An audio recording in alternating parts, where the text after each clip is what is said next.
চুলায় চা বসিয়ে বিস্কিট বানানো যাবে। মাত্র একটা ডিম দিয়ে আজকের এই বিস্কিটগুলো বানিয়েছি। বিস্কিটগুলো খেতে দারুণ মজার হয়। আজকের এই বিস্কিটগুলো বানানোর জন্য প্রথমেই এখানে বাটিতে আমি একটা ডিম ভেঙে নিচ্ছি। ডিমের সাথে 1/4 কাপ পরিমাণ চিনি দিয়ে দিচ্ছি। এখন চিনির সাথে এই ডিমটাকে খুব ভালো করে মিশিয়ে নিতে হবে। আমি একটা হ্যান্ড উইক্স দিয়ে ডিমটাকে খুব ভালো করে চিনির সাথে মিশিয়ে নিচ্ছি, যাতে করে চিনিটা ডিমের সাথে পুরোপুরি গলে যায়।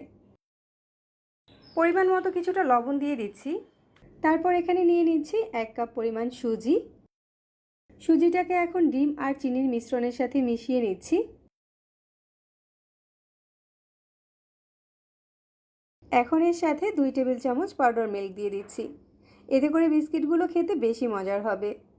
প্রথম অবস্থাতে সুজির এই গোলাটা একটু নরম মনে হতে পারে, তবে কিছুক্ষণ পরে এটা সেট হয়ে যাবে। সুজির এই গোলাটা গুলে নিতে এখানে কোনো বাড়তি পানি দিতে হবে না, ডিমটা দিয়েই গুলে নেওয়া হয়ে যাবে। পিঠাগুলো বানানোর জন্য সুজির এই গোলাটাকে আমি হাত দিয়ে খুব ভালো করে মেখে নিয়েছি। এবার এই গোলাটাকে 10 মিনিটের জন্য রেস্টে দিয়ে দিচ্ছি। 10 মিনিট পরে পিঠাগুলো বানানোর জন্য হাতে আমি কিছুটা তেল মেখে নিয়েছি। এবার এখান থেকে কিছুটা করে গোলা নিয়ে হাত দিয়ে ঘুরিয়ে ঘুরিয়ে এভাবে করে পিঠাগুলো বানিয়ে নিচ্ছি। আর এভাবে করেই আমি সবগুলো পিঠাকে বানিয়ে নিব। পিঠাগুলো ভাজার জন্য কড়াইতে পর্যাপ্ত পরিমাণে তেল মিডিয়াম আঁচে গরম করে নিয়েছি। তেলটাকে হালকা গরম থাকা অবস্থাতেই পিঠাগুলোকে দিয়ে দিতে হবে, খুব বেশি গরম করে দেওয়া যাবে না। আর পিঠাগুলো বানানোর সাথে সাথেই তেলে দিয়ে দিতে হবে। পিঠাগুলো তেলের ভিতরে দেওয়ার কিছুক্ষণের ভিতরেই দেখা যাচ্ছে এগুলো ফুলে উপরে ভেসে উঠছে। এখন চুলার আঁচটাকে মিডিয়ামে রেখেই উল্টে পাল্টে পিঠাগুলোকে ভেজে নিতে হবে।